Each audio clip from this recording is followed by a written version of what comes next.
안녕하세요. 주간 AI입니다. 인공지능 모델이 쏟아지며 벤치마크의 중요성이 커졌다는 사실은 잘 알려져 있습니다. 다른 모델과 성능을 비교해서 보여주기 때문에 복잡한 기술 설명보다 훨씬 직관적인 정보가 될 수 있습니다. 또 언제부터인가 주요 AI 개발사들은 시스템 카드를 공개하는 대신 벤치마크 결과만 보여주는 것이 관례가 됐습니다. 지난해 12월 O3를 공개한 오픈AI에 이어 xAI도 그룹3를 출시하며 그랬습니다. 과거에는 자신이 개발한 모델의 성능을 알아보며 연구용으로 활용됐던 벤치마크가 이제는 마케팅용으로 둔갑했다는 지적이 많습니다. 최근에도 벤치마크로 인한 잡음이 잇따라 등장했습니다. 메타가 공개한 라마4의 벤치마크가 실제 출시한 모델과 다르다는 문제가 논란이 됐는데 메타는 이를 일부 시인했습니다. 그리고 29일에는 인간 선호도 평가로 유명한 LMSYS가 일부 유명 기업의 편의를 봐줬다는 말까지 나왔습니다. 코이어와 스탠포드 대학교, MIT, 앨런 AI 연구소 등은 논문을 통해 LMSYS가 일부 AI 기업과 결탁해 더 높은 리더보드 점수를 얻도록 도왔다고 폭로했습니다. 이에 따르면 메타는 지난 1에서 3월 챗봇 아레나에서 라마4 27개 변형 버전을 비공개로 테스트, 피드백을 바탕으로 출시를 앞당겼다고 합니다. 다른 회사는 더 많은 데이터를 수집했다고 덧붙였습니다. 이를 통해 이들은 리더보드 상위권을 차지하기가 쉬워졌지만 다른 기업들은 피해를 봤다는 것이 핵심입니다. 이미 실리콘밸리에서는 오픈AI나 구글 등이 벤치마킹 기관에 보조금을 지원하는 것이 관례입니다. 물론 조작을 위한 것이 아닙니다. 대부분 벤치마크 기관은 비영리이거나 테스트를 통해 얻는 수익은 없습니다. 그런데 벤치마크할 새로운 모델이 부쩍 늘어난 데다 최근에는 테스트 비용이 더 많이 들어가는 추론 모델의 비중이 커졌습니다.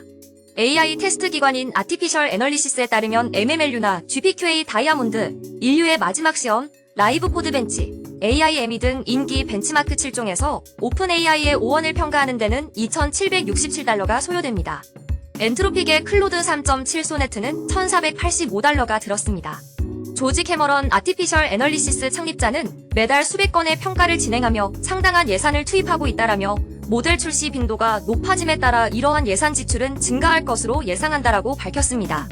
하지만 의도가 어떻든 테스트 기관에 자금을 지원하는 것이 결과에 영향을 미치지 않는다는 보장은 없습니다. 오픈AI는 이미 이 문제로 지난 1월 문제가 지적됐으며 엔트로픽은 아예 지원금을 지급하겠다고 공식적으로 선언한 바 있습니다. 벤치마크는 원래 환경평가나 생물학 등 분야에서 시스템이나 도구의 성능을 테스트하고 비교하는 수단을 말합니다. 스탠포드 대학교는 AI 벤치마크를 데이터셋 또는 하나 이상의 특정 작업, 능력 세트를 나타내는 지표의 특정 조합으로 연구자 커뮤니티에서 방법론 비교를 위한 공유 프레임워크로 채택한 것으로 정의하고 있습니다. 그러나 벤치마크가 측정하는 대상과 측정값의 사용 방식에는 여전히 많은 불일치가 있다는 점과 오래된 데이터셋 때문에 AI 모델들이 미리 내용을 암기하고 시험을 치른다는 점 등이 문제라고 지적했습니다. 특히 후자의 문제로 지난해에는 허깅페이스도 리더보드를 시즌2로 업그레이드했습니다. 좋은 벤치마크가 되기 위한 조건도 자주 제시됩니다.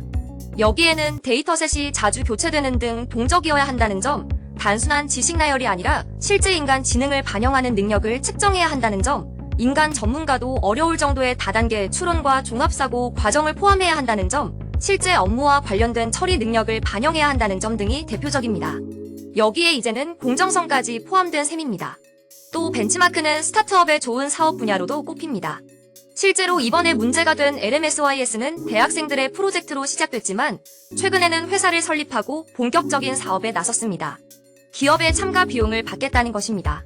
국내에서도 지난 2023년 8월부터 오픈코 LLM 리더보드가 출범해 초기 좋은 반응을 얻었으나 현재는 정체된 상황으로 업데이트를 준비 중입니다.